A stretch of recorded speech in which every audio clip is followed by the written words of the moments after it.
Glória a Deus, a paz do Senhor Jesus, igreja. Amém. Os irmãos podem tomar assento. Faça isso glorificando a Deus. Não perca nem um minuto, nem um segundo na presença do Senhor. Glória a Deus. Que noite maravilhosa, irmãos. Que dia abençoado, não é? Que dia abençoado. Que privilégio, que honra.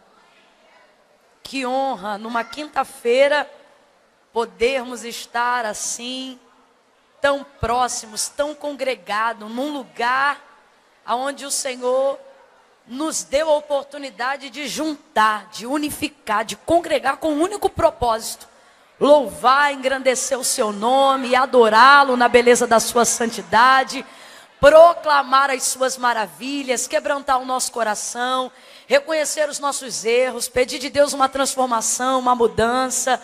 Não há absolutamente nada melhor. São em cultos, em trabalhos como esse, que a gente entende perfeitamente a colocação de Davi, quando ele disse que mais vale um dia nos átrios do Senhor do que 1000 em qualquer outra parte.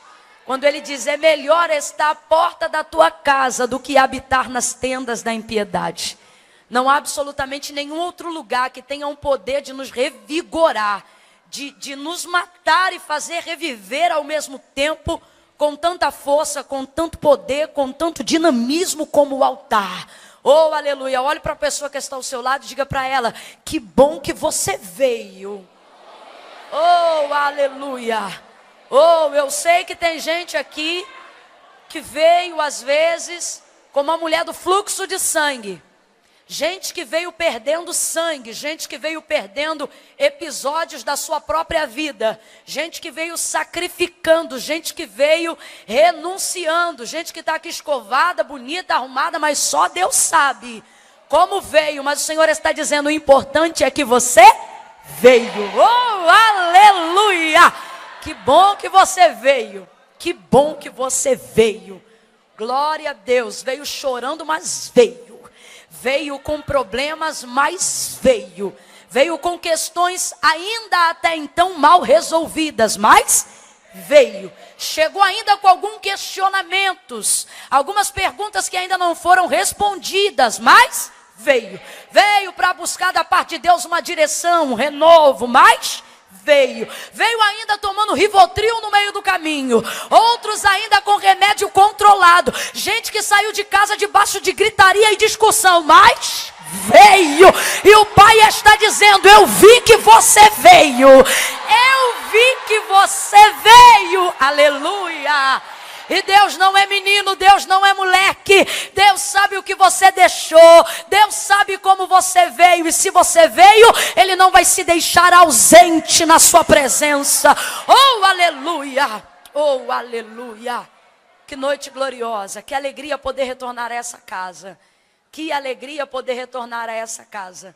Em uma outra oportunidade nós estivemos aqui, tinha muitas mesas, né? E hoje todas as cadeiras estão voltadas para o altar.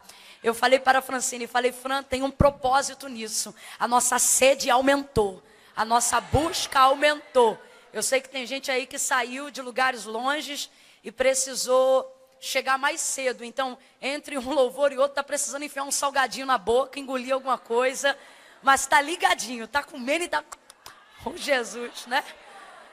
Fique tranquilo, Deus vai alimentar seu corpo, sua alma, seu espírito. E você vai sair daqui saciado, saciada para a glória de Deus. Irmãos, eu quero render graças ao Senhor pela vida da Francine, da Franciele, da sua mãe.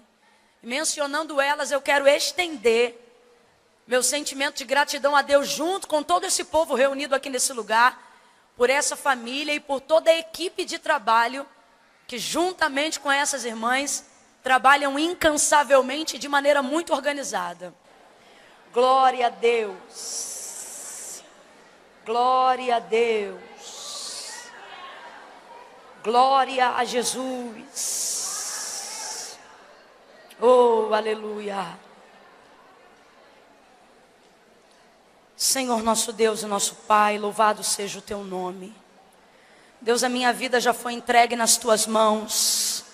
Mas agora eu quero pedir que o Senhor continue conosco, cercando esse lugar com muros de fogo ao redor, trazendo prosperidade sobre toda essa região. Oh Deus amado, que todo esse lugar e todas as cidades aqui representadas sejam impactadas pela tua unção que quebra todo jugo e é manifesta em nosso meio nessa noite.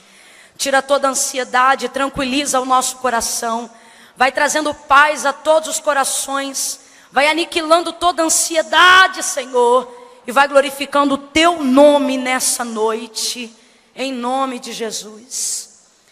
A partir do verso 8, diz assim o texto, segundo livro dos Reis, capítulo 4, a partir do verso 8, diz assim: certo dia Eliseu foi a Sunem, onde havia uma mulher rica, que o reteve para comer pão. E todas as vezes que ele passava por lá, então, entrava para comer. Certo dia disse ela ao seu marido: vejo que este que sempre passa por nós é um santo homem de Deus. Façamos-lhes, pois, um pequeno quarto no terraço, e ali lhe ponhamos uma cama, uma mesa, uma cadeira e um candeeiro.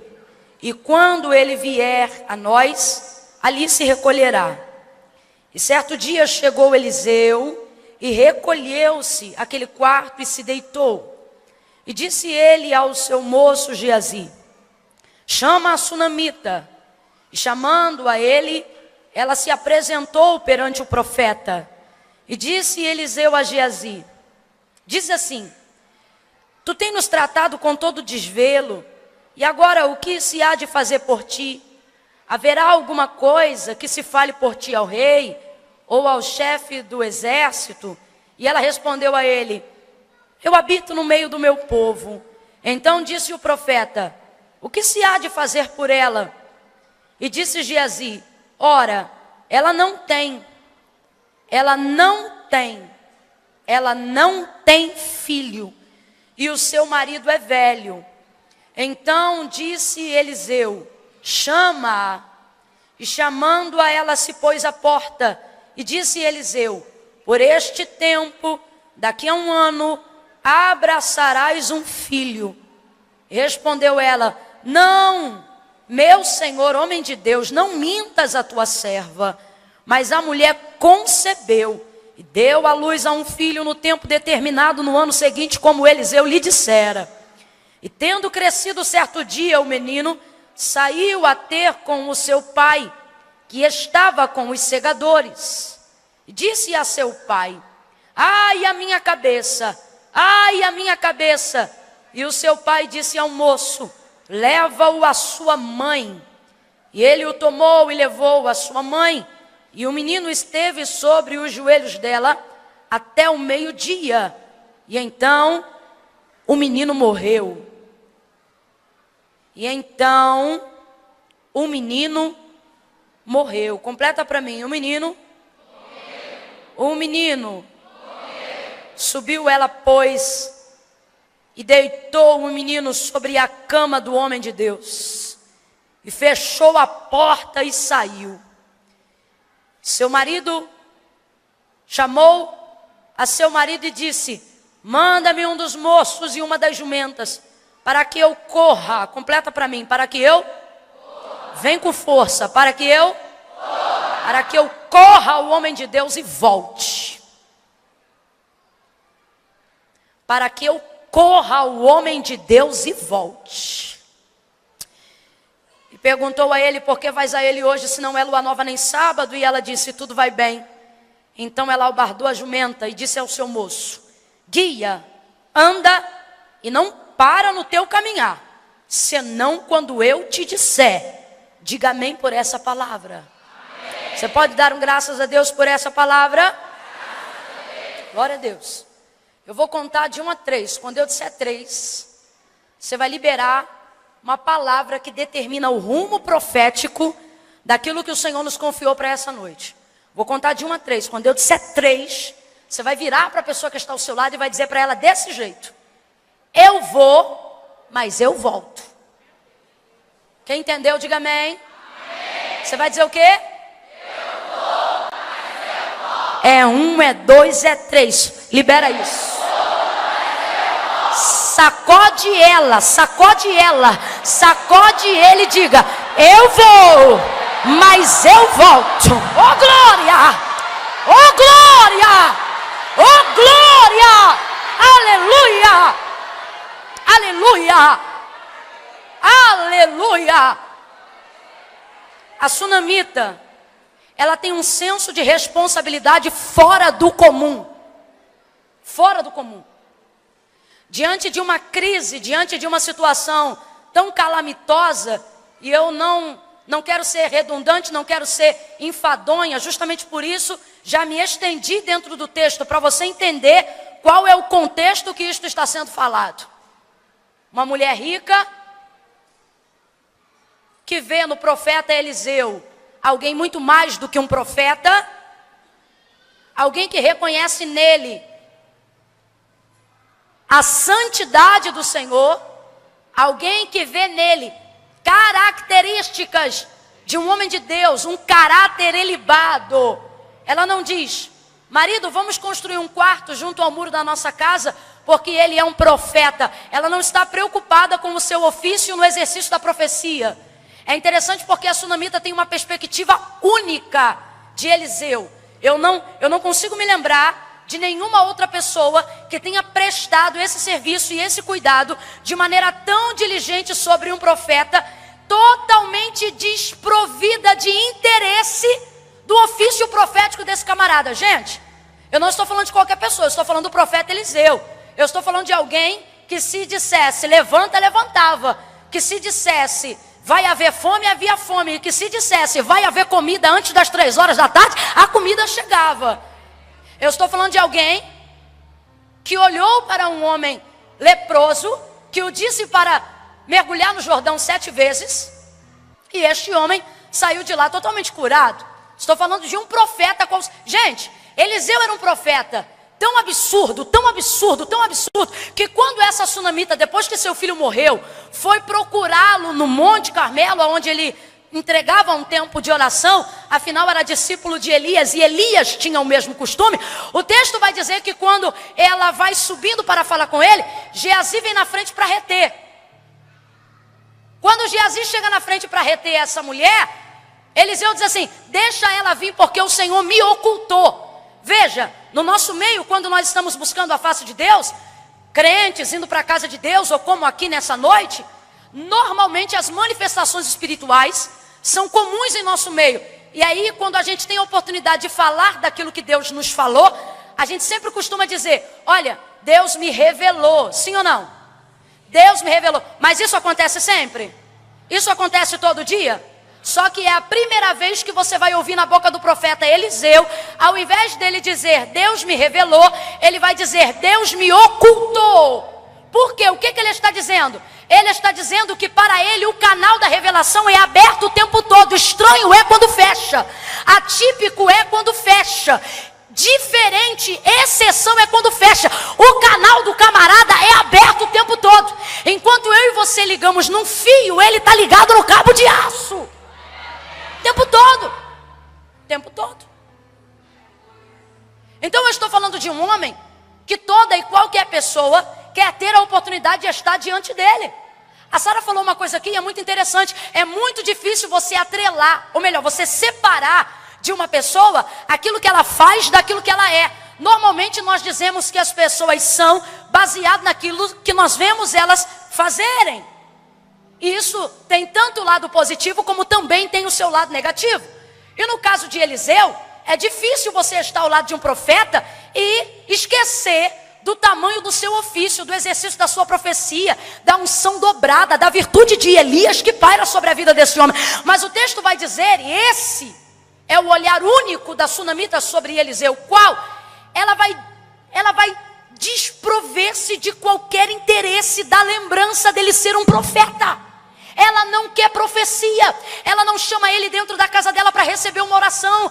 Ela nem pede isso para ele. Ela não lembra de campanha. Ela não fala de absolutamente nada. Pelo contrário, o profeta tem o desejo de abençoá-la.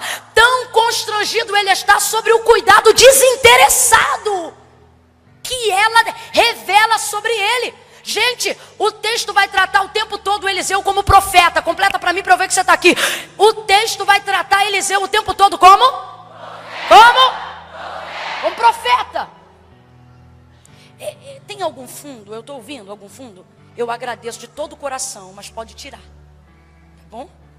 Glória a Deus. Eliseu vai tratá-la. Eliseu vai ser tratado o tempo todo como profeta. Ele tem capa de profeta, vara de profeta, moço de profeta, cara de profeta. Assim como Elias tinha. Ele traz sobre si todas as características proféticas. Porque ele é o que ele faz e ele faz o que ele é. Só que o texto vai dizer que esta mulher, quando vê ele passando pelas terras de Sunem, trajetória de quem vai ao Carmelo, trajetória de quem vai orar. Sunem se tornou um lugar comum de passagem a Eliseu, porque geograficamente é uma passagem rápida para quem vai adorar no Carmelo. E aí o texto vai dizer que vendo ela que ele era um homem de Deus, capa de profeta, vara de profeta, moço de profeta, jeito de profeta, mas ela diz: eu tenho visto que ele é um homem de Deus. Eu tenho visto que ele é santo. Eu tenho visto que ele é íntegro. Nós precisamos aprender a viver uma vida onde os nossos títulos sejam secundários diante dos olhos de Deus e diante da sociedade. Quando Deus vai dar testemunho de Jó a Satanás, ele não vai falar que ele era rico, ele não vai falar que ele era sábio, ele não vai falar que ele era filósofo, não vai falar que ele era poeta, não vai falar que ele era entendido. Ele vai dizer: tens tu visto meu servo Jó? Não há nessa terra homem reto, íntegro, temente a Deus e desviado do mal como o meu servo Jó. Como o meu servo Jó. Ela está olhando para ele e está desmembrando o que ele faz de quem ele é. Ela não olha ele na qualidade de profeta. Ela olha ele na qualidade de ser humano. Alguém olha para ele e vê uma campanha. Ela olha para ele e vê a necessidade de um homem usar o banheiro. Alguém olha para ele e vê céu aberto. Alguém olha para ele e vê porta aberta. Ela olha para ele e vê um homem cansado que precisa de uma cama para dormir. Alguém olha para ele e vê uma cura. Ela olha para ele e vê alguém que precisa ser curado. Alguém olha para ele e pensa: ele irá me socorrer. Ela olha para ele e pensa: ele precisa de uma providência. É um olhar único. É um olhar único. Ninguém quer agarrar-se a um profeta. Ninguém quer atrelar-se a um profeta baseado no que pode oferecer. Mas na maioria dos casos, todo mundo quer ter a sua vida atrelada a um profeta baseado na capacidade que nós temos de receber só de estar ao lado dessa pessoa. Só que ela olha para ele, separa totalmente as duas coisas. E ao invés de ver o que ele pode dar para ela, ela lembra do que ela tem condições de oferecer para ele. Mas bem-aventurada coisa é? Vem, mas bem-aventurada coisa é? Mais bem-aventurada coisa é? Quem é a sunamita? A sunamita é uma mulher generosa. E talvez você diga: irmã Camila, é porque ela é rica. Eu vou lhe falar uma coisa. Eu não sei se é um jeito de Deus provar para a gente que a questão não é dinheiro, mas é intenção. Mas as ofertas mais espontâneas que eu já recebi na minha vida foi me dada por gente que estava como a viúva, me dando aquilo que tinha e não aquilo que lhe sobrava. Então essa mulher não é generosa porque ela tem condições, porque ela é rica. Ela é generosa porque a sua intenção é essa. É meio que um prisma do olhar luciferiano, do olhar de Satanás. Quando a gente olha para alguém e acha que alguém só é generoso porque tem dinheiro, só é generoso porque é rico. E aí a gente olha para a pessoa e diz assim: ah, mas também fulano é porque tem. Se eu tivesse, eu também seria. Satanás está usando a boca de uma casa vazia para falar sobre isso. Quando eu olho para isso, eu me lembro dele dizendo sobre Jó para Deus, dizendo: ele é porque ele tem. Aí ele diz: posso tocar no que ele tem? Ele diz, vai lá e toca no que ele tem. Qual é a perspectiva de Satanás? Eu vou tocar no que ele tem para o Senhor ver quem ele é. Só que Deus sabe quem Jó é. Aí ele diz, vai lá, toca no que ele tem para tu ver quem ele é. Tocou no que ele tem, pegou tudo que ele tinha. E ele continua sendo um adorador. Por quê? Porque quem ele era não estava circunstancialmente ligado àquilo que ele tinha. Então eu não quero que você pense que generosidade no reino de Deus é só pelas mãos de quem pode, de quem tem. Não. Generosidade no reino de Deus não revela conta corrente, revela disposição em querer servir o reino de Deus. Quem é a sunamita? A sunamita é uma mulher que tem disposição. Ela é generosa. Completa para mim. Ela é generosa.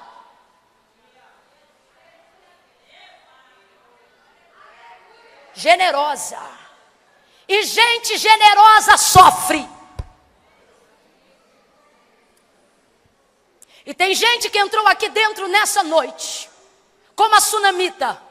Alguém que não vem no reino de Deus para ser como aquelas sanguessugas relatadas por Moisés, dá e dá. Gente que veio no reino de Deus para somar. Gente que tem a capacidade da sunamita, de olhar para um profeta e entender que ele também precisa. De olhar para o reino e entender que não pode vir só para receber, mas também vem com disposição para dar. E essa gente, normalmente padece alguns infortúnios dos seus relacionamentos diários. A sunamita, generosa, recebe esse homem. Só que por mais, escute isso, por mais que ela veja ele como homem, ela está recebendo na qualidade de profeta. Por quê? Porque não dá para desatrelar o que você faz de quem você é. Ela olha para ele e vê homem. Só que Deus sabe, ele é homem, mas também é. E o que é que ele diz sobre aqueles que recebem um homem na qualidade de profeta? Oh, aleluia! Vão ser abençoados, vão ser recompensados. Eu sei que tem gente aqui com um coração generoso como o da sunamita.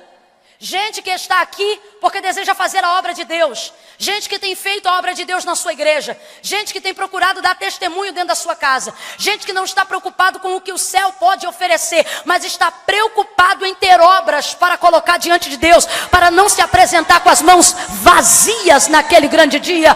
Gente que quer construir um relacionamento com Deus baseado em obras e não em palavras. E eu particularmente, gente, amo o evangelho da graça, mas fico triste quando ele é pregado de maneira deturpada, aonde as pessoas acham que se a salvação não é por mérito, não há absolutamente nada que você precise fazer para compensar o privilégio da salvação. Realmente não há nada que você faça para pagar, mas o mínimo que você pode fazer é tudo para demonstrar o quão grato você está por causa daquilo que você recebeu.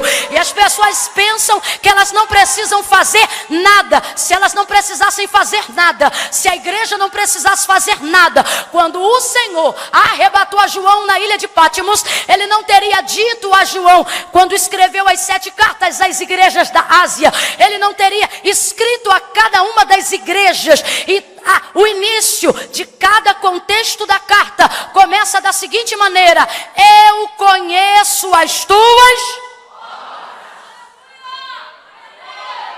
obras. Eu conheço as tuas obras. Completa aí. Eu conheço as tuas. Eu conheço as tuas.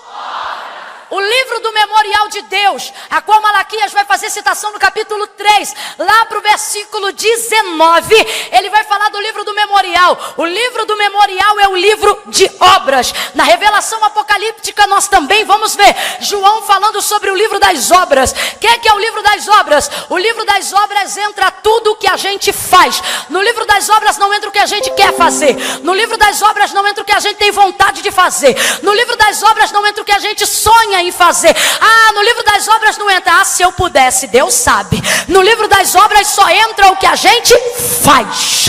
Então, se obras não fossem importantes, a gente virava esse tipo de crente SSS, sentado, satisfeito e salvo.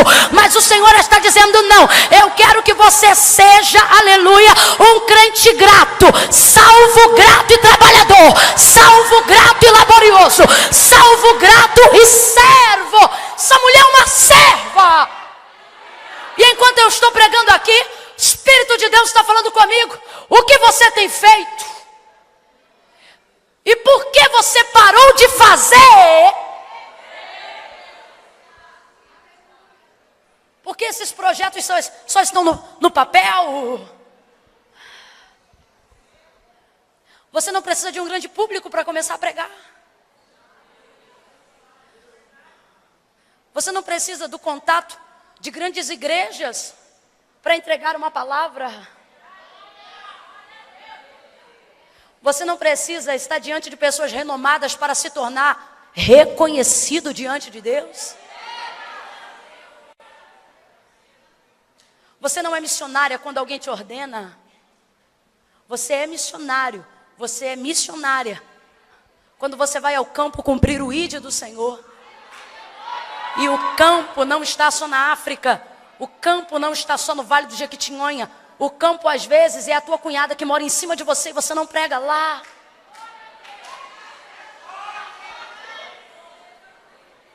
O campo às vezes é o ônibus aonde sempre senta alguém do seu lado e seu coração queima. E o Senhor diz: começa a falar. E você não fala. Essa mulher é generosa. Nós precisamos expressar a nossa generosidade dentro do reino de Deus. Essa mulher vai fazer uma obra de pedreiro dentro da sua casa. Aí eu te pergunto, uma mulher rica, numa casa, habitando no meio do seu povo em Israel, sabe o que ela está dizendo? Eu sou antiga na minha cidade, se eu quiser falar com alguém, eu vou lá. Não vai ter um quarto sobrando dentro da casa dela?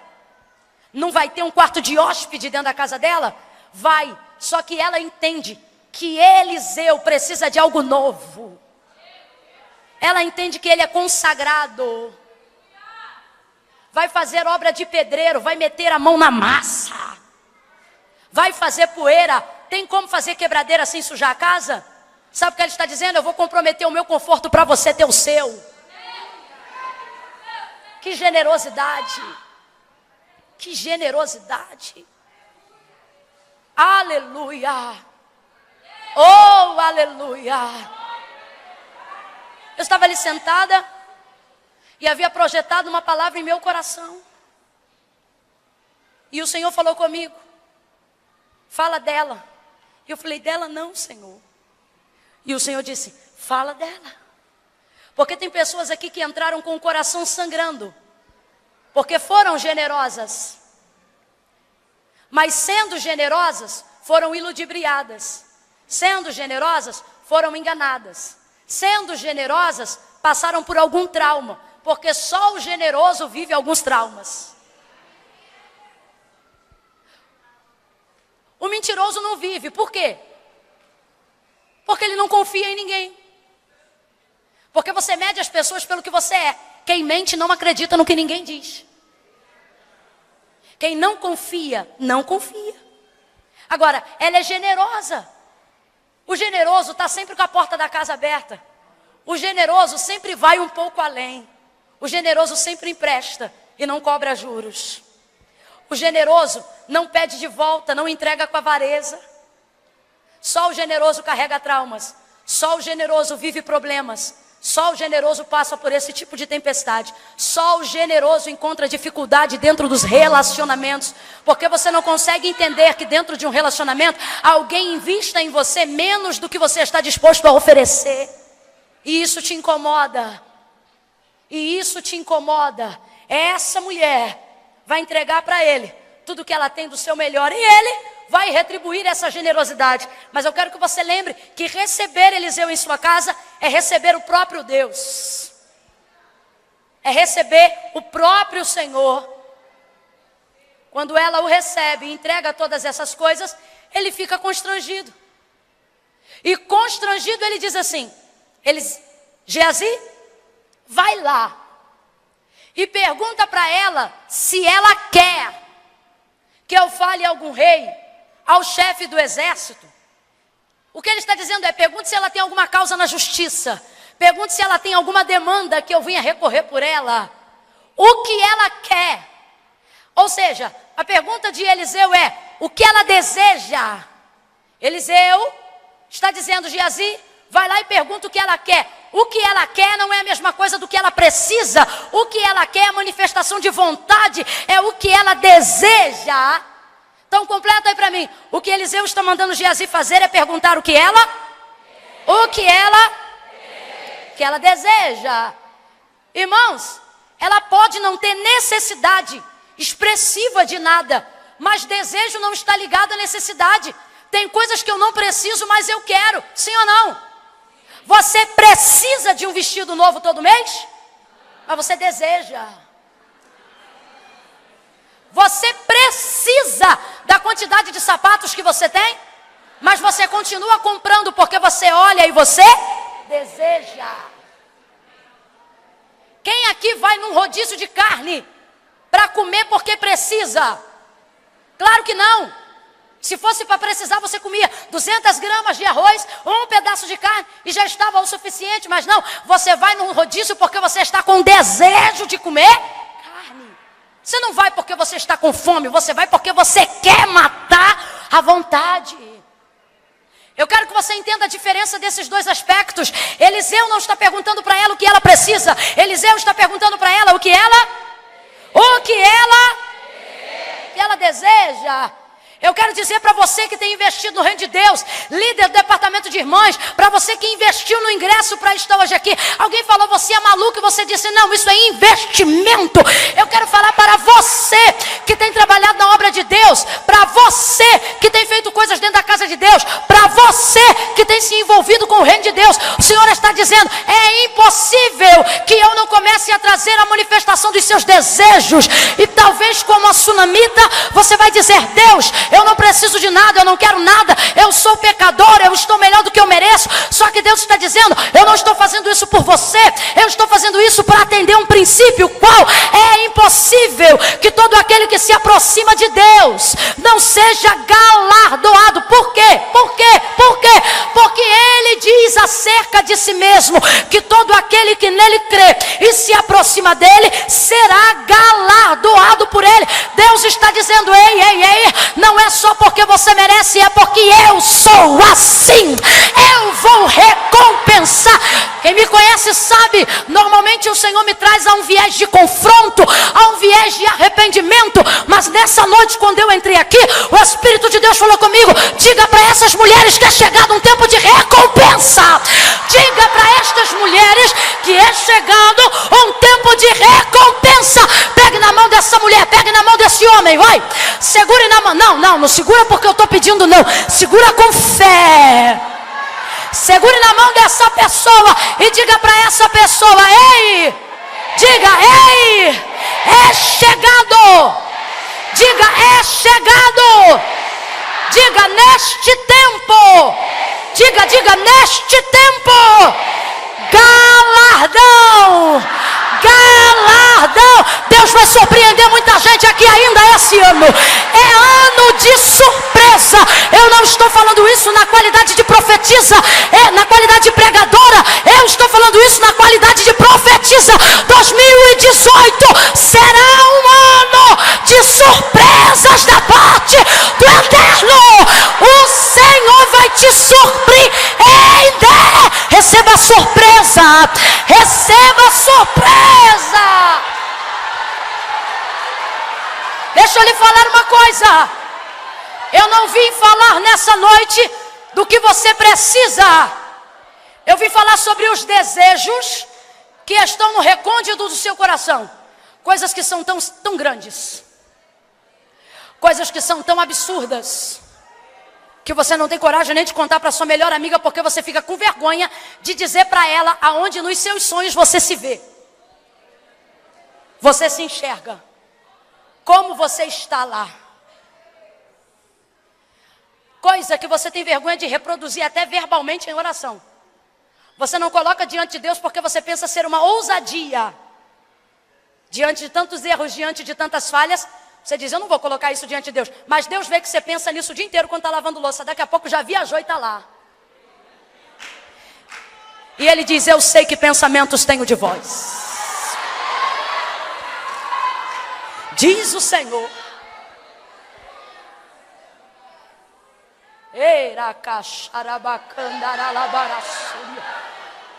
Mas qual é a nossa dificuldade em entender a grandeza desse galardão? O nosso coração nos condena diariamente. Por quê? Porque em pecado fomos gerados. Em pecado nos concebeu a nossa mãe. A gente peca até quando não quer pecar. E mesmo consciente de que não queremos pecar, assim mesmo a gente peca. E quando a gente diz que não peca, já pecou porque mentiu. Porque o texto diz que todo homem peca. Todos pecaram, e quem não nasceu já pecou também. E destituídos foram da glória de Deus. Mas na manifestação do Filho, um milagre aconteceu. Qual? Ele nos transportou do império das trevas, aonde nós fomos jogados por causa do nosso pecado. E nos trouxe, olha o resgate de Deus. E nos trouxe para o reino do Filho do seu amor. Olha o que Paulo vai escrever aos Filipenses no capítulo de número 3. Ele vai falar que pode todas as coisas naquele que o fortalece. Vai dizer que sabe estar contente com o muito e que sabe preservar a sua alegria com o pouco, porque ele entendeu que não são as circunstâncias que vão determinar a animosidade do seu espírito. Mas ainda falando sobre prosperidade, ainda falando sobre galardão, ainda falando sobre recompensa, ele vai falar algo muito interessante. Ele vai dizer, porque eu sei que o meu Deus, segundo as suas riquezas, preste atenção, o texto vai dizer assim, porque Deus, segundo as suas riquezas, suprirá todas as minhas necessidades em glória, por Cristo Jesus, seu Filho. Só que o texto está escrito assim, quem está me ouvindo, diga amém. Amém. Mas olha como é que o nosso cognitivo lê, Deus vai suprir minhas necessidades, e é assim que todo mundo prega em cima do texto. Só que não é o que está escrito. Não está escrito que Deus vai suprir as minhas necessidades. Porque se eu ler somente a parte B do versículo, é essa a impressão que vai dar. Ô irmão, fique em paz, Deus vai suprir as suas necessidades. Só que nessa a gente começa a pregar a imagem de um Deus distorcido sem perceber. Que imagem é essa? A imagem de um Deus que só te dá aquilo que você precisa. E as pessoas vão acompanhando essa ideia. Ela vai sendo segmentada por todos os lugares. Deus vai te dar o que você precisa. Algumas pessoas vão ter a ousadia de dizer, Deus não vai te dar o que você quer, Deus vai te dar o que você precisa. Só que isso é uma ideia distorcida do caráter de Deus. Desde quando Deus trabalha por aqueles que nele esperam apenas para lhe dar o que precisam? Jesus vai configurar a ideia corrigida que nós devemos ter sobre a imagem de Deus. Olha o que ele vai dizer. Ele vai dizer, não cuideis de andar ansiosos por coisa alguma, nem pelo que comeremos, nem pelo que beberemos. Ele está dizendo, eu não quero vocês andando de um lado para o outro, preocupado, o que vocês vão vestir amanhã, o que vocês vão comer na semana que vem. Gente que ficou atribulado aí agora em dezembro. Ah, vai ter bacalhau, não vai ter peru, vai ter frango, vai ter chester. Ai, eu estou preocupada. Gente que fica preocupado. E o Senhor Jesus vai dizer o quê? Eu não quero vocês preocupados com essas coisas. Que coisas? Com as coisas ligadas à necessidade, com as coisas ligadas ao que vocês precisam. O que ele está dizendo? Isso é muito pequeno. Aí ele diz assim, isso vai gerar em vocês uma ansiedade desnecessária. Não cuideis de andar ansiosos por causa destas coisas. Veja como ele trata estas coisas como secundárias. Olhai para os lírios do campo, e nem Salomão em toda a sua glória se vestiu como um deles. Vai ouvindo aí. Olhem as aves do céu. O Senhor está dizendo, elas são livres. Fazem a sua hora de trabalho, preparam os seus ninhos, alimentam os seus filhotes e não tem falta de coisa alguma. Não seria porventura a vossa vida mais importante do que os lírios do campo e do que as aves do céu? Aí ele diz assim, não fiquem preocupados com estas coisas, porque destas coisas o vosso Pai. Ele não vai dizer o vosso Deus, ele vai dizer o vosso. Antes de você reconhecer a Deus como Senhor, Ele já te reconhecia como filho. Irmã Camila, não entendi, você vai entender. Antes do filho crescer e reconhecer que a manutenção da sua vida é graça e favor de seu pai, ele já vai ser alimentado por esse pai, mesmo quando ele não entende as responsabilidades desse pai, sim ou não? Vou falar bem rasgado para todo mundo entender. O Senhor está dizendo, seu relacionamento comigo tem andado raso. Por quê? Porque você só tem transitado seu relacionamento comigo baseado naquilo que você precisa. Mas nessa noite eu vim da parte de Deus te falar que eu não quero trabalhar só na área do que você precisa. Eu quero fazer aquilo que você deseja. Mas nós precisamos parar de ter essa imagem distorcida sobre esse Deus ditador que vê a gente debaixo do jugo de pecado e que não vai fazer nada por nós. Mas não é por nós apenas, é pela sua fidelidade. Deus é movido por amor. Em épocas da minha vida em que eu menos mereci, foi quando Deus mais me abençoou. E eu dizia para Ele, Senhor, Tu fizeste isso justamente agora, quando eu menos orei, quando eu menos intercedi, quando eu menos trabalhei. Era o jeito dele de me corrigir, me amando, dizendo, é para você entender que eu não preciso de você, mas você precisa de mim, e eu vou fazer por você, para mostrar que o meu amor não é merecimento, amor não é merecido, amor é dado, e Deus ama. João vai dizer o quê? Vai dizer que Deus é amor. Uma frase filosófica muito bonita vai dizer assim: me ame quando eu menos merecer, é quando eu mais preciso. Volta lá para Jesus. Ele disse, não se preocupe com essas coisas, porque essas coisas deixam as suas orações rasas. Essas coisas fazem a gente ter um relacionamento superficial. Eu queria que você raciocinasse comigo nessa noite e entendesse se de fato todas as suas orações precisam ser povoadas com os assuntos da sua necessidade. Por que eu estou dizendo isso? Pare para pensar. Antes de você reconhecer o senhorio de Deus, Ele já cuidava de você. Ou você acha que quem te alimentava era o fruto do teu trabalho? Você trabalhava porque Deus te guardava. O Senhor chega para Gideão quando ele está malhando trigo no lagar e diz assim para ele. Varão valoroso, o Senhor é contigo. Ele se sente pequeno. Ele diz que é o menor da tribo dele. Por quê? Por causa do pecado, a visão que temos sobre nós mesmos é distorcida. Por isso o Senhor está dizendo, eu quero que você veja através dos meus olhos, porque eu não vejo você como você se vê. Varão valoroso, o Senhor é contigo. Se o Senhor é comigo, por que me aconteceram essas coisas? Sabe o que ele está dizendo? Se o Senhor é comigo, por que eu estou malhando trigo no lagar? Por que eu estou aqui numa limitação dessa? E ele diz, o Senhor é contigo. Sabe o que o Senhor está dizendo? É porque eu sou contigo que você está malhando trigo no lagar. Porque senão não tinha trigo, não tinha lagar, não tinha nada. Então preste atenção. Nessa noite o Senhor nos reuniu aqui para dizer, ei, aprofunde os nossos assuntos. Por quê? Porque antes de você saber quanto custava arroz e feijão, eu já trabalhava para botar na tua boca, diz o Senhor. Antes de você saber que o oxigênio era O2, eu já colocava o uso-E, o fôlego de vida nos teus pulmões para você respirar. Antes da sua mãe conhecer os meus caminhos, eu já passava naquele leito onde você foi internada. Quem não te deixou morrer foi eu, diz o Senhor. O Senhor está dizendo a alguém aqui, ei rapaz, antes de você saber o que era prestação de carro, eu já determinava qual era a marca que você ia comprar, qual era o trabalho que você ia trabalhar para ter condições de pagar o carro que você quer ter.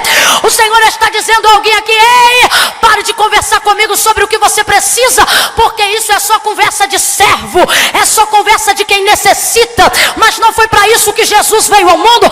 Ele disse aos seus discípulos, antes de ser assunto aos céus, ei, agora eu estou feliz em ir para o meu Pai. Por quê?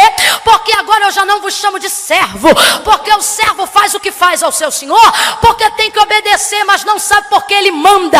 Agora eu vos chamo de amigos. Por quê? Porque vocês me obedecem, não porque eu mando, mas porque conhecem a intenção daquilo que eu quero. O que o Senhor está dizendo? Ele está dizendo, ei, eu não quero conversar apenas sobre as contas de luz que você tem para pagar, sobre o negócio com cartão, sobre o boleto bancário, sobre a sua casa própria. Eu quero falar dos seus sonhos. Que igreja você quer pregar? Que ministério você quer ter? Que dom você quer servir? Como esta beira baixando seu lado, segure na mão dele. Segure na mão dela. Segure na mão dele. Segure na mão dela. Diga hoje. Diga hoje. Diga hoje. Não tem. O eu preciso. Diga hoje. Diga hoje. Ele quer ouvir. Eu desejo. Revela teu coração. Coloca diante de Deus aí agora qual é o teu desejo. A sunamita não entende. Ela não entende. Ela não entende que a pergunta não é o que você precisa. A pergunta é o que você deseja. Todas as pessoas que só vêm buscar ao Senhor, baseado naquilo que elas precisam quando recebem, mas as pessoas que vêm movidas pela intenção de um desejo, aprofundam seu relacionamento com Deus, porque elas começam a ver a imagem de um Deus que não faz só o que a gente precisa, mas que alcança a realização, a concretização daquilo que a gente deseja. Ela não entende. Aí sabe o que ela diz? Não, eu estou bem. É o que ela está querendo dizer. Eu estou bem. Sou uma mulher que habita no meio do meu povo. Eu não preciso de nada. Não, não foi o que você precisa, foi o que você. Só que quando o que eu desejo há muito tempo e não acontece o que eu desejo, eu não quero mais desejar o que eu desejo. Então, quando alguém me questiona, eu prefiro dizer que eu não desejo. Porque eu não quero continuar desejando aquilo que eu desejo há muito tempo e nunca acontece. A Bíblia diz que a esperança que se adia faz adoecer o coração. E tem gente que entrou aqui nessa noite dando glória a Deus de teimoso, mas o coração já adoeceu. Entrou hoje aqui dizendo, eu estou satisfeito porque eu sou salvo. Mas a alegria de viver uma vida abundante terrena já passou. Só que o Senhor não te chamou para ser frustrado, te chamou para ser pleno. Só que desejos antigos não realizados adoecem o coração. Manifestam em nós essa generosidade, que é o desejo de ver o outro realizado.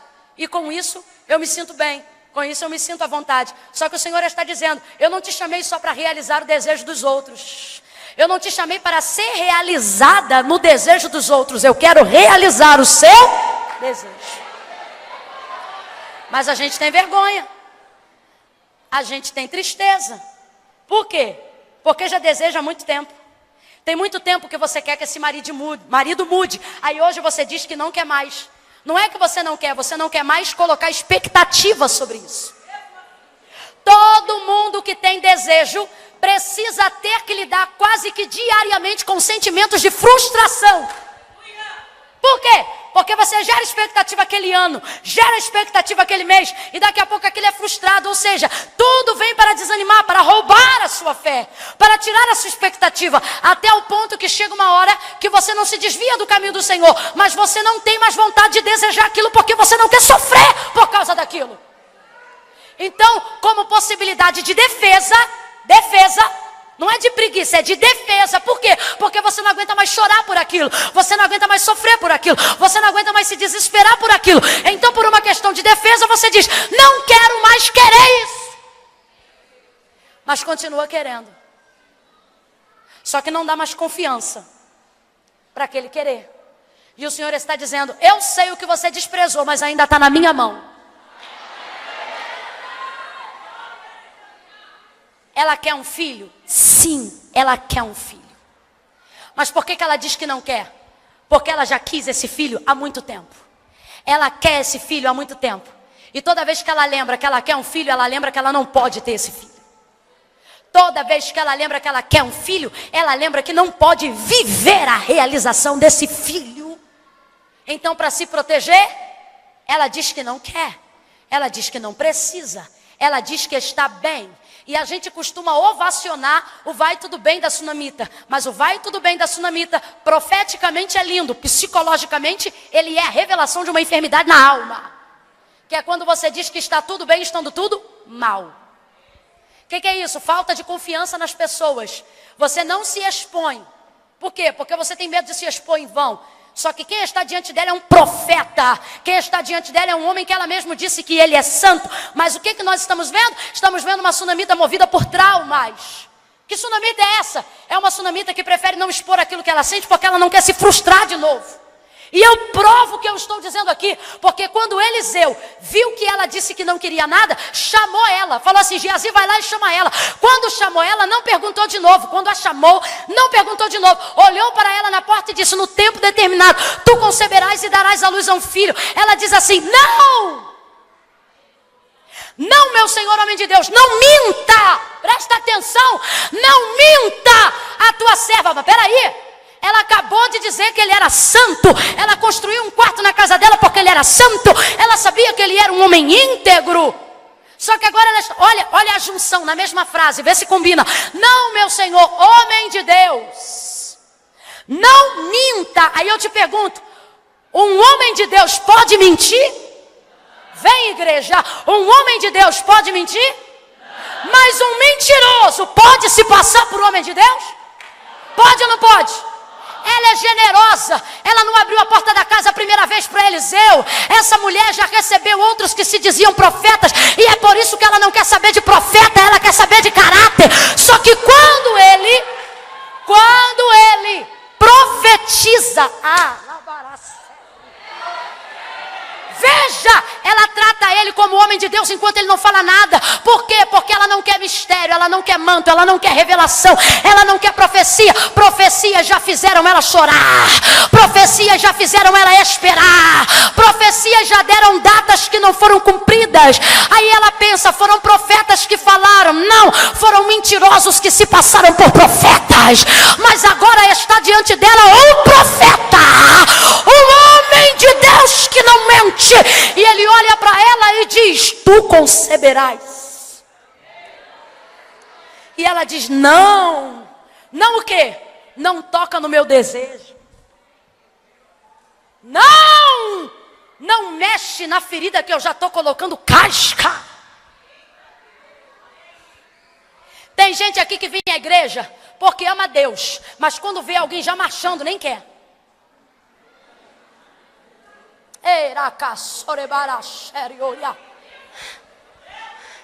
Outros que já estão frustrados, perguntando se Deus mente. Por quê? Porque ouviu coisas que se diziam ser de Deus. Charlatões sem vergonhas que usam o ministério como cabide para desempregado. E vem para cá e olha a cara, olha o olho, percebe a carência. E a própria perspicácia da vida vai te dando dimensões faciais, a neurolinguística, para você entender. Infelizmente, são técnicas de lobos devoradores que utilizam para poder saquear aquilo que o povo tem, para poder roubar o coração das pessoas, para poder se manterem a nível de um status. Por quê? Porque Deus já não gera manutenção desse ministério há muito tempo. Agora a gente fica indignado com eles, mas a indignação minha não costuma ser deles, porque eles são tão descarados que qualquer um que tem o Espírito de Deus percebe que são lobos vorazes, mentirosos. Sabe o que me indigna? O crente que vem para cá com uma carência enorme, ouve uma profecia toda torta, ainda fica tentando encaixar a profecia, dizendo: essa parte combinou, essa parte não coisou. Aqui foi do homem, aqui foi de Deus. E da onde? De uma mesma fonte vai surgir água de confusão. Deus não é Deus de confusão. Aí vem para cá, ouve alguém profetizar, dizendo isso, isso e isso, e o desgraçado tem ousadia de dizer: assim diz o Senhor. Eu digo desgraçado não é porque não é digno da graça, até não é porque é favor imerecível, mas é alguém que afronta a graça, o privilégio do favor de Deus. Aí vem pra cá, profetiza o que não tem nada a ver, fala aquilo que Deus não falou e ainda fecha dizendo: assim diz o Senhor. Aí você chora, volta pra casa crendo, passa um ano, não cumpre aquilo que foi dito e o indivíduo se vira contra Deus. Eu fico mais indignada ainda. Aí se vira contra Deus, por quê? Porque Deus falou e não cumpriu, e Deus é homem para que minta e filho do homem para que se arrependa. O problema, não, irmã Camila, então eu já sei, eu vou amaldiçoar aquele profeta, porque ele foi um sem vergonha e falou em nome do Senhor.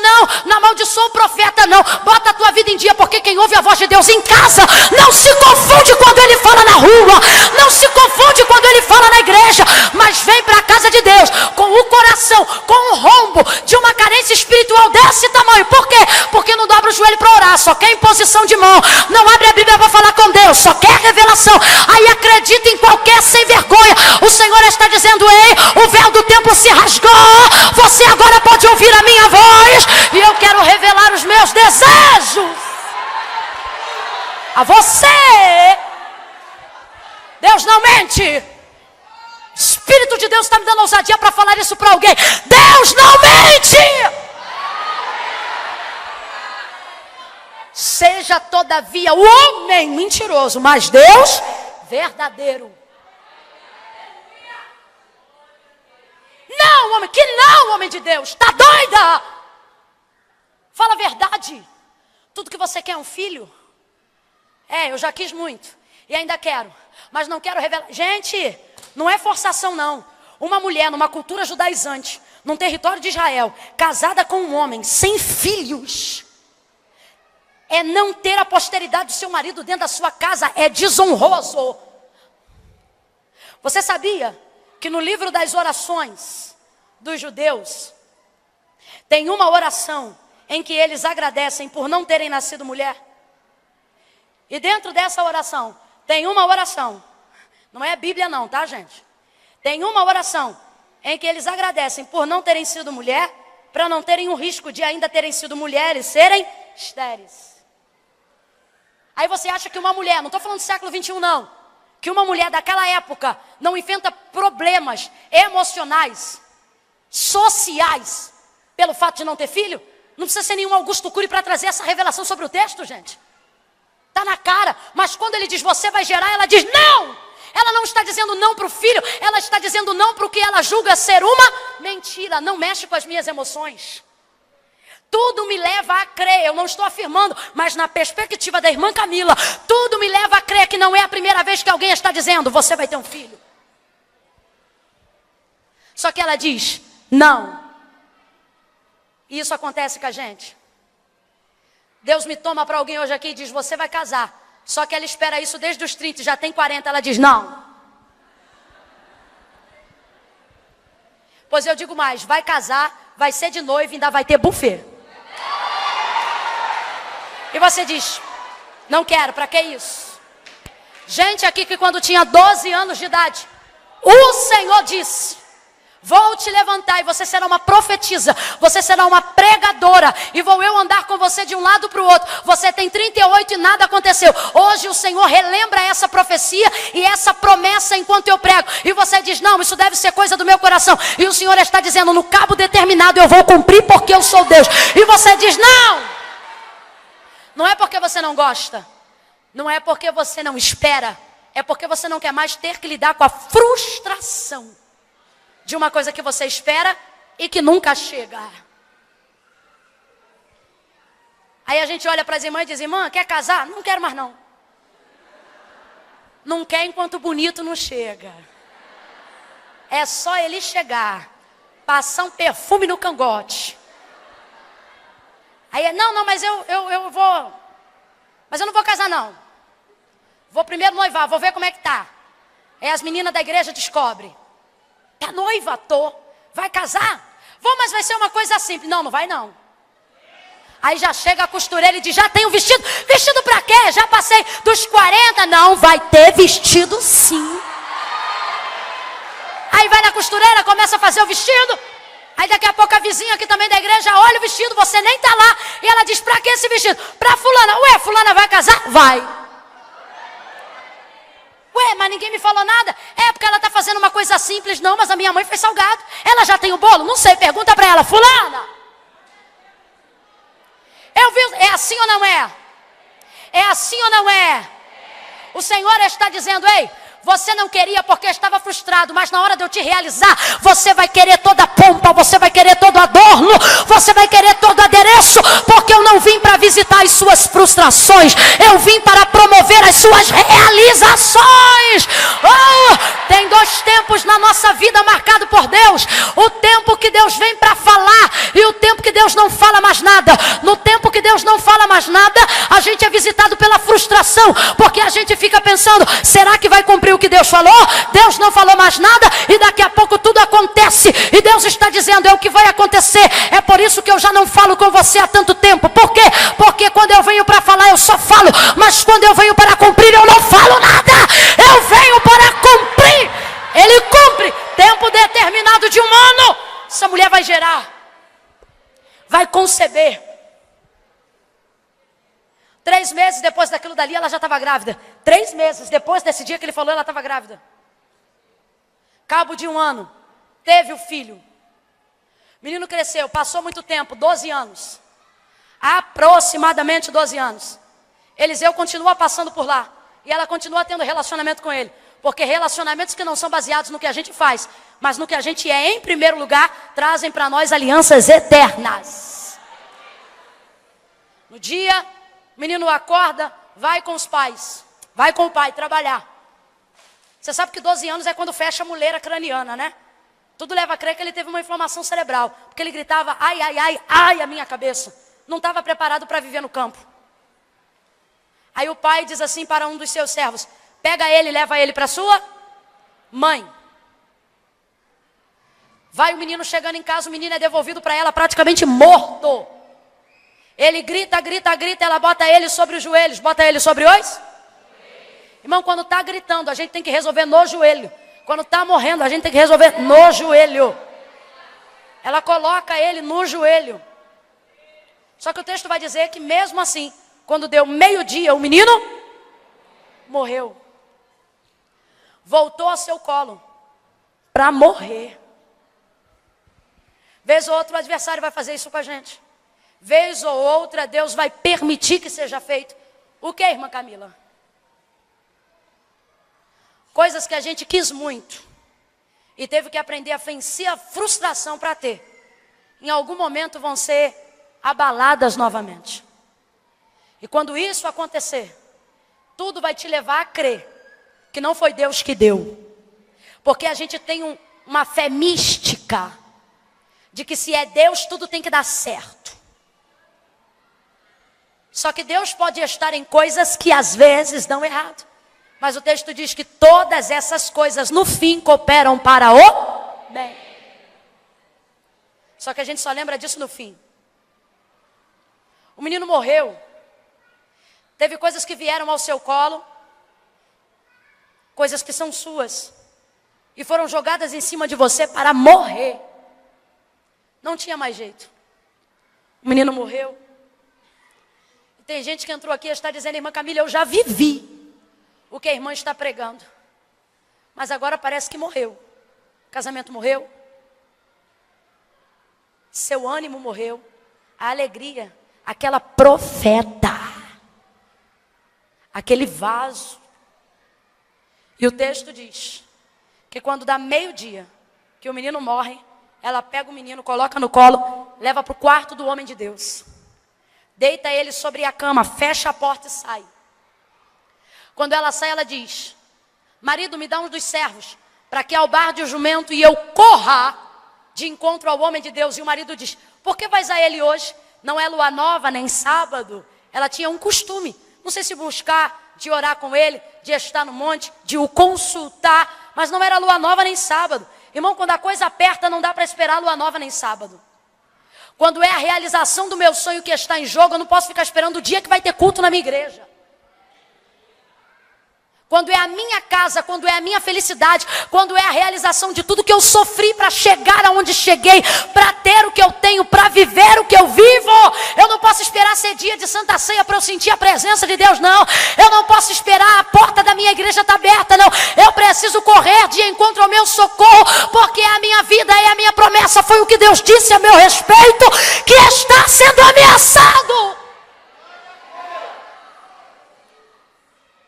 Há uma ameaça, há um julgamento de morte dentro da casa da sunamita.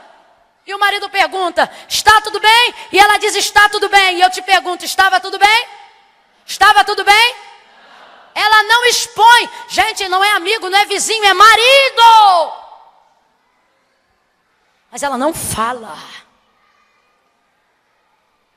Prepara a jumenta, prepara o carro e ela corre.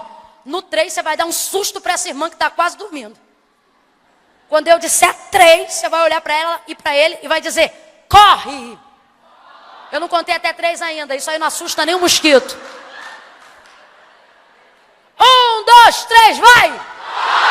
Isso, corre. Irmã Camila, por que eu tenho que correr se já morreu? Por que eu tenho que correr se eu já não prego mais? Por que eu tenho que correr se o marido já foi embora de casa? Por que eu tenho que correr se o filho já entrou na droga mais difícil que é o crack?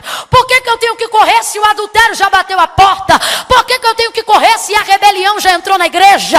Ei, obedece primeiro e entenda depois. O Espírito de Deus te diz, corre. Corre. Corre por quê? Ela coloca ele no quarto do homem de Deus, fecha a porta e ela diz assim para o servo, prepara a albarda da jumenta para que eu corra. Aí ela olha para ele e diz assim, guia, anda e não para. Sabe o que ela está dizendo? Corre na direção certa. Oh. Tem coisas na nossa vida que precisam de ressurreição nessa noite. Áreas da nossa vida que a frustração quer nos visitar de novo. Mas o que aconteceu com Israel é o que Deus determinou para esse dia. Quando acerca dos seus inimigos, Faraó e seus cavaleiros estavam no meio do mar, ele disse para Moisés, olha para trás. E Moisés olhou. E ele disse, olha, porque os inimigos que viste hoje, nunca mais vereis outra vez. Ei, o Senhor está mandando eu liberar isso sobre a vida de alguém. Você não vai chorar as mesmas lágrimas novamente. Você não vai chorar o divórcio de novo. Você não vai chorar a traição novamente, você não vai chorar a falência novamente, você não vai chorar a apostasia novamente. O Senhor está dizendo, corre que dá tempo, corre que dá tempo, corre que eu vou salvar esse casamento, corre que eu vou ressuscitar esse ministério, corre que eu vou levantar a tua vida espiritual. Pega na mão dela, sacode ela e diga, corre, corre, corre.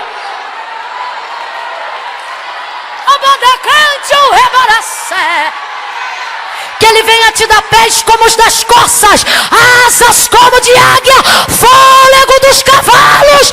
Corre, corre, corre, corre, que você vê, que você vai ver que a frustração, a morte, divórcio, a tristeza, a desgraça, seja o que for, entrou por uma porta e vai sair pela outra. Veio por um caminho e vai sair por 7. Ela diz, chama um servo. Enquanto ele vem, ela albarda a jumenta.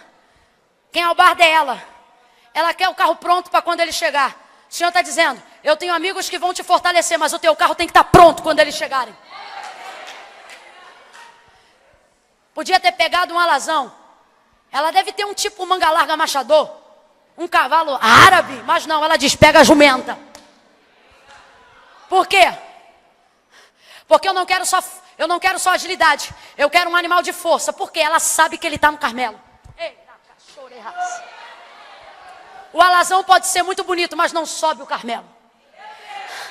O árabe pode ser muito lindo, mas não sobe o Carmelo. O Senhor está dizendo, pare de basear a sua vida relacionada a alianças de aparência. Eu vou te dar gente que não tem aparência, mas tem força.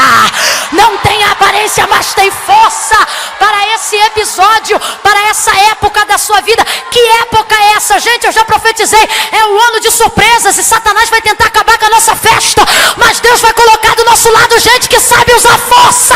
Gente que se esforça para subir com a gente. Ela prepara o carro, sobe. E o texto diz que ela chega lá. E ela corre. Completa para mim. Ela vem com tudo. Ela corre. Agora olha que coisa linda. Ela não guia a jumenta. Ela manda ele guiar. Por quê? Porque ela sabe que ela não está em condições de guiar. Deus vai colocar gente do nosso lado que vai entender a nossa motivação para nos dar direção. Oh. Recebe, porque isso é profético. Recebe essa palavra. Deus vai pegar alguém que tem carteira. Vou falar bem rasgadinho. Deus vai pegar alguém que tem carteira. Você não tem carteira, mas tem um carro, porque Deus falou que ia te dar um carro. Ou você tem carteira, mas tem medo de sair com o carro. Deus está dizendo, fica tranquila, porque eu tenho para você uma amiga que tem carteira e que vai amar usar teu carro para poder levar você ao lugar que você precisa.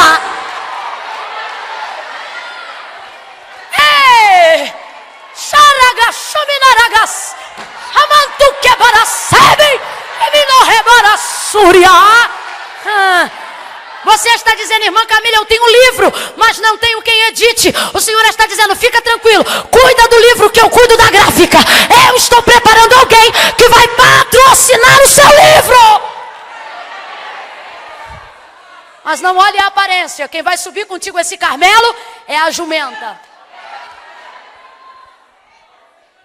Pensa na rica andando de jumenta.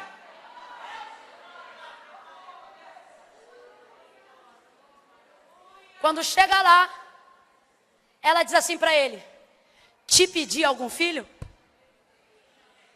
Porque a gente é assim. A gente não quer sofrer. Quando o garoto estava lá cheio de saudade, cheio de saúde, aniversário de 1 ano. 12 anos, bar mitzvah. Ei! Ela não olhou para ele e disse: te pediu algum filho? Não, ela falou: junta ali com ele que eu vou tirar uma foto. Mas o menino morreu, ela já chega: te pedi? A gente é tão terrível que um dia de sofrimento faz a gente esquecer todos os anos de alegria que o Senhor nos proporcionou. Ah, vou falar.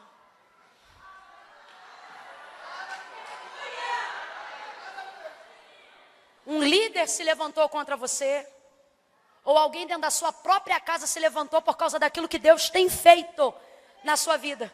E você me vem para cá com essa oração ridícula: desculpa, mas eu vou falar. Dizer: ah, Senhor, eu não te pedi nada. Realmente não me pediu, porque se tu pedisse, tu não merecia. Eu te coloquei além da conta do que tu merecia. E agora você vem aqui dizer que não pediu nada? Ah, eu não pedi para profetizar. Realmente tu não pediu, foi o meu espírito que tomou posse da tua vida e te colocou aonde você está. Mas é só coisa ficar ruim que a gente começa a dizer: eu não te pedi para ser pastor. Eu não te pedi igreja. E quando não, o ego fala tão alto que diz assim: eu vou sair porque eu não preciso disso. Ela diz: eu te pedi algum filho? E o que houve? Ele diz: Geazi, vai lá, leva meu bordão e ressuscita o menino. Geazi vai correndo, pensando que vai viver o primeiro milagre. Ela diz: vive a tua alma que eu não hei de te deixar. Ele diz: tá bom. Vai ele com ela. Entra em casa, abre a porta do quarto. Ela não entra, ele entra.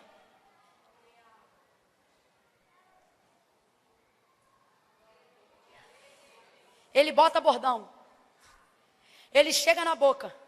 Ele levanta e o menino não levanta. Mano, ele começa a andar de um lado para o outro. Está na Bíblia. Ele começa a andar de um lado para o outro. Eu não sei, eu tenho para mim que nesse dia o canal fechou tanto que ele está dizendo: Deus, o que eu faço, o que eu faço, o que eu faço. Deus, o que eu... No meu quarto, na minha cama. Sabe por que essa mulher vai viver a ressurreição do seu filho por intermédio de Eliseu? Porque ela não teve com ele um relacionamento fugaz baseado no que ele podia dar. Ela teve com ele uma aliança baseada no que ela podia oferecer ao ministério dele.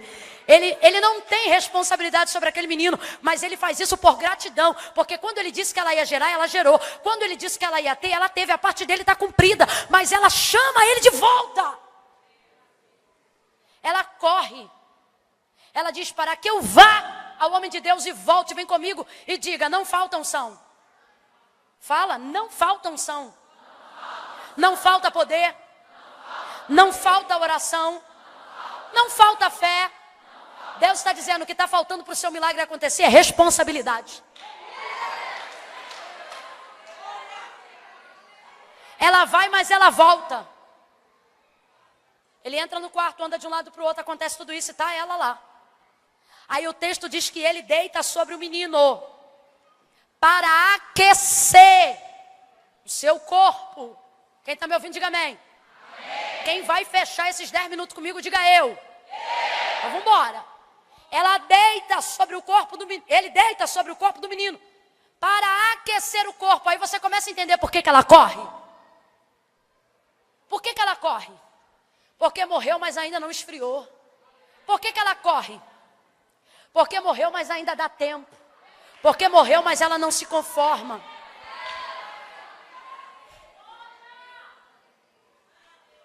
Quando ele deita em cima do menino, o texto diz para aquecer o seu corpo.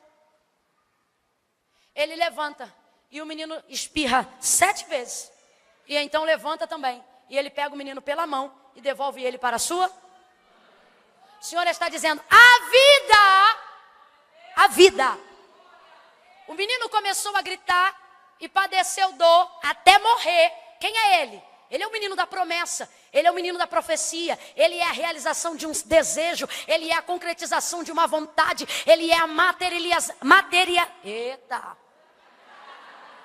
materialização de um sonho que Deus realizou. Não é... Ei! O Senhor está dizendo, pare de tratar esse ministério, pare de tratar esse casamento, pare de tratar esse filho como se fosse um acaso da vida. Não, isso faz parte do plano que Deus já havia confiado, isso faz parte da promessa que Deus já havia te entregado. Isto combina com a unção que Deus determinou sobre a sua cabeça. Mas veja, Jesus disse, no mundo tereis aflições. E tem gente que entrou aqui aflito. Olha o que o texto vai dizer, que o menino saiu de casa para ir trabalhar com o pai. Aquela coisa de menino, pai, deixa eu ir com o senhor, então tá bom, vai. Só que não aguentou. E começou a passar mal. Saiu de casa bom, sim ou não? Voltou a ponto de morrer no colo de sua mãe. A vida, as aflições, o dia a dia, a segunda, a terça, os problemas diários, as enfermidades, as dores, as coisas que acontecem na vida, vão tirar teus meninos de casa bons, saudáveis, e vão querer devolver enfermos, doídos. Quantos pastores saíram de casa bem e voltaram mal depois de uma noite de igreja? Quantos ministérios foram sepultados porque saíram de casa com a certeza de uma palavra profética, mas alguém não gostou do que foi pregado e voltou doente? A vida, vez ou outra, vai querer pegar o que Deus te deu, distorcer e jogar de volta no teu colo. Toma aqui o teu morto. Meu morto não, porque esse menino estava vivo quando saiu de casa. Toma aqui teu ministério falido. Falido não, porque quem me deu esse ministério foi o Senhor. Toma aqui o teu louvor, desafinado e sem unção. Desafinado sem unção não, pode ser até desafinado, mas sem unção não é, porque quem me deu esse louvor foi o Senhor. A vida vai pegar um marido que era um doce e vai tentar devolver um traste. A vida vai pegar um pastor que dava vida pelas ovelhas e vai tentar devolver um pastor que quer comer as ovelhas. A vida vai pegar uma empresa que começou com oração e vai tentar trazer de volta para você funcionários com espírito de rebelião. A vida, o sol, o deserto, o campo, o labor, vai tentar distorcer, vai tentar esmagar, vai tentar destruir o que Deus te deu. A vida vai tentar pegar um noivo que tinha tudo para ser o melhor marido e transformar num agressor. Vai pegar um filho que tem uma mente brilhante para ser um doutor, para fazer uma faculdade, vai tentar colocar no teu colo um cracudo. Só que o Senhor está dizendo, ei, corre, corre, porque não foi esse menino que eu te dei. Corre, porque eu não disse que seria assim. Só que ao buscar Eliseu, ele vai devolver o menino com vida. Ele vai devolver o menino com saúde. Ele vai devolver o menino com fome. Fome é coisa de quem está vivo. Irmã Camila, não entendi, vai entender agora. O Senhor está dizendo, te prepara, porque nesse ano, tudo que a vida colocou doente no teu colo, eu vou te devolver com saúde. Receba. Ministério saudável, casamento saudável, vida saudável, igreja saudável. Fica de pé quem acredita na surpresa de Deus.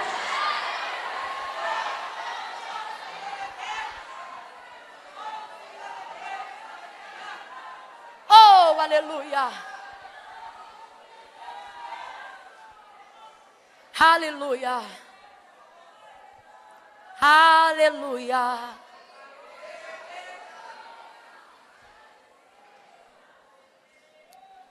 A primeira coisa que começou a dar certo que Eliseu fez com aquele menino foi aquecê-lo. O Senhor está dizendo, aquece o que esfriou.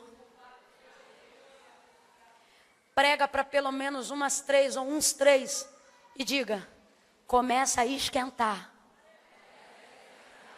o corpo do morto.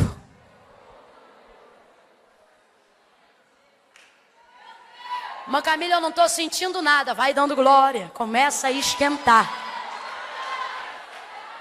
Não, irmã Camila. Mas eu só dou glória se eu sentir. Vai continuar morto.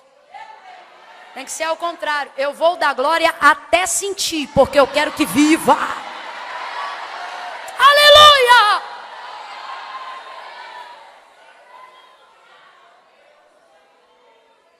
Eu vou contar de 1 a 3. Quando eu disser 3, vai sair do lugar e vai se dirigir ao altar de Deus, porque hoje se faz altar de Deus. Vai sair do lugar e vai vir ao altar de Deus. As pessoas, só no 3, tá? Que reconhecem que o corpo do menino morreu. Gente que está aqui, que se afastou dos caminhos do Senhor. Veja, não se afastou do Senhor, se afastou dos seus caminhos. E por que eu digo isso e não é incoerente? Porque você não está congregando, mas quando tem culto você aparece. Você diz que é desviado, mas está num evento, onde somente o nome de Deus é glorificado. Então você está fora do caminho, mas conhece o Senhor. Está fora do caminho, mas sabe o propósito. Está fora do caminho, mas ama ao Senhor e tem saudade de Deus. Você se auto-intitula desviado, mas não é. É afastada e morre de saudade. Porque quando tem culto você vem. Quando a gente canta os hinos, você fecha o olho. Canta com a gente. Quando a gente ora, você intercede. Quando a coisa aperta, você clama a Jesus. Você conhece outras religiões. Você poderia estar congregando em qualquer uma delas. Mas desde o dia em que você saiu dos caminhos do Senhor, você não foi para nenhuma delas. Porque você reconhece que só Jesus é o Senhor. Mas você está afastada. Está afastado. E você diz, irmã Camila, eu estou aqui no meu lugar e Deus sabe. Sabe, mas não concorda. Jesus disse, aquele que me confessar diante dos homens, eu também o confessarei diante do meu Pai que está no céu. Mas aquele que se envergonhar de mim diante dos homens. O Senhor está dizendo, o seu problema nunca foi falta de fé. Seu problema é vergonha. Por isso ele diz que os tímidos, quem está me ouvindo, diga amém. Que os tímidos não verão a Deus. Ele está falando de característica da personalidade? Não. O céu não está fechado para quem tem uma característica da personalidade tímida, não. Ele está falando daqueles que creem, mas não confessam. Não confessam porque tem vergonha. E o Senhor está dizendo, ei, corre. Tem coisa que a gente quase perde, mas não perde, por quê? Ônibus do outro lado da pista. Hora do trabalho, o outro só daqui a 30 minutos. Aí um amigo vê que é o ônibus que a gente pega e grita pra gente, corre! Quantas vezes, irmão, e eu batendo atrás, pá, pá, pá. E dá tempo. Prova para vestibular, se fechar o portão, entra? Quando o chaveiro já vem pegando o molho de chave, irmão, e o cadeado na mão, o que a gente faz? Corre. O Senhor está dizendo, ei, corre que dá tempo. Mas você diz assim, domingo que vem, semana que vem, ano que vem, mês que vem. Mas você nunca vem. Por quê? Porque você é sem vergonha? Porque eu sou? Não, porque Jesus disse, sem mim, nada podeis fazer. Ele está dizendo, não é semana que vem, corre, que dá tempo agora. Não deixa o corpo esfriar. Não deixa a palavra esfriar. Não deixa o que você está sentindo agora esfriar. Não deixe a vida, o quebra-pau lá fora, te tirar do equilíbrio que Deus está trazendo aqui dentro. Então preste atenção. A igreja vai orar agora. Mulheres de Deus, entrem em oração agora. Homens de Deus, comecem a orar agora. Comecem a orar agora. Porque eu vou contar de 1 a 3. E se tem alguém aqui que está afastado, que se distanciou. Irmã Camila, eu amo ao Senhor, mas eu não estou conseguindo. A força vem do Senhor e Ele está dizendo, vem do jeito que você estiver. Porque sou eu que vou fazer essa obra, diz o Senhor. As irmãs não estão orando. Vamos orar, irmãs. O Senhor tem interesse de salvar alguém hoje aqui. Eu conto um. Se você sabe que é você, vai descolando o pé do chão. Eu conto 2, aleluia. O Senhor está dizendo, ei, as promessas estão de pé. Corre que eu vou cumprir. A palavra está de pé. Te conserta que eu vou cumprir. Eu estou preparando alguém para te ajudar nessa caminhada. 2,5. Não te detenhas no teu caminhar. Você vai pedir licença para alguém. Se você está afastado, você vai voltar. Sara, tem um hino, tem mais um hino? Oh, glória a Deus. 3. Irmã Camila, sou eu preciso voltar. Eu preciso fazer uma aliança com o Senhor hoje. Vai descolando o seu pé do chão, sai do lugar e a igreja continua orando. A igreja chega mais perto, gente, chega mais perto.